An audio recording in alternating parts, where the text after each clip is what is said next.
नमस्कार, स्मृता एडू में आपका स्वागत है। आज का करेंट डिक्टेशन का स्पीड 80 शब्द प्रति मिनट होगा। तो चलिए शुरू करते हैं।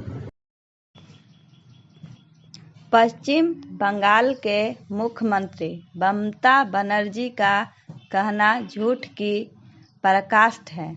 उनके राज्य में कहीं कोई राजनीतिक हिंसा नहीं।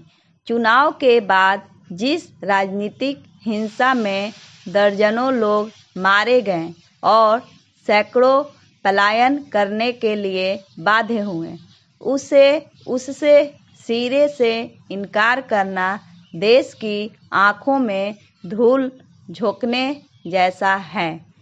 ममता बनर्जी इस कोशिश में कामयाब नहीं होने वाली, क्योंकि राजनीतिक हिंसा के कुछ मामले सुप्रीम कोर्ट भी पहुंच गए हैं।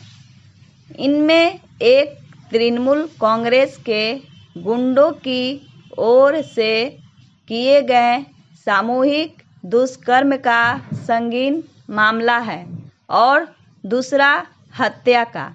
सामूहिक दुष्कर्म मामले में तो विशेष जांच दल का गठन करने की मांग की गई है, क्योंकि ममता की पुलिस राजनीतिक हिंसा की घटनाओं का संज्ञान लेने से इनकार कर रही है।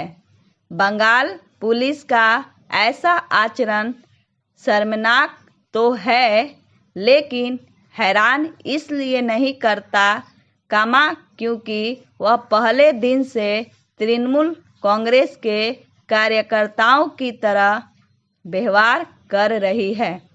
पुलिस के ऐसे ही कदाचरण के बंगाल एक अरसे से राजनीतिक हिंसा की चपेट में है। इस राज्य में चुनाव के दौरान और उनके बाद तो राजनीतिक हिंसा देखने को मिली है। चुनाव के पहले भी राजनीतिक हिंसा की तमाम घटनाएं सामने आई हैं, जिनमें कई लोग मारे भी गए। वास्तव में तृणमूल कांग्रेस ने वह राजनीतिक संस्कृति अपना ली है जो एक समय वाम दलों ने अपनी रखी थी। अच्छा होगा कि ममता बनर्जी स्मरण करे कि वाम दलों का क्या हुआ। इस बार के विधान सभा चुनाव में उन्हें एक भी सीट नहीं मिली। यह लज्जाजनक है कि तीसरी बार सत्ता में आई ममता बनर्जी राजधर्म की खुली अनदेखी करने के साथ पूरी तरह निरंकुश दिख रही है। इनके इसी रवैये से भाजपा को यह कहने में आसानी हो रही है, चुनाव बाद के राजनीतिक हिंसा उनके शहर से हो रही है। ममता बनर्जी कुछ भी दावा करे, वह यह नहीं भूल सकती कि कुछ समय पहले खुद उन्होंने राजनीतिक हिंसा में मारे गए लोगों के स्वजनों के लिए मुआवजे की घोषणा की थी।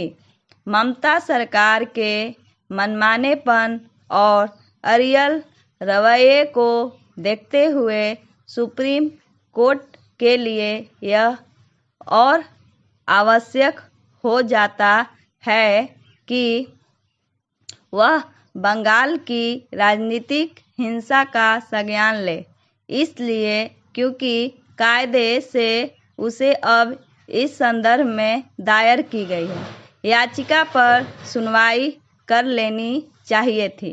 बंगाल की राजनीतिक हिंसा के मामले में केंद्र सरकार को भी यह जिम्मेदारी बनती है कि वह अपने स्तर पर कुछ कदम उठाए, क्योंकि वहाँ जो कुछ हो रहा है वह भारतीय राजनीतिक और लोकतंत्र के लिए कलंक ही है। डिक्टेशन का PDF डिस्क्रिप्शन में मौजूद है, वहां से आप देख सकते हैं। अगर मेरी वीडियो पसंद आए तो सब्सक्राइब करें, लाइक करें, बेल आइकन दबाना ना भूलें। धन्यवाद।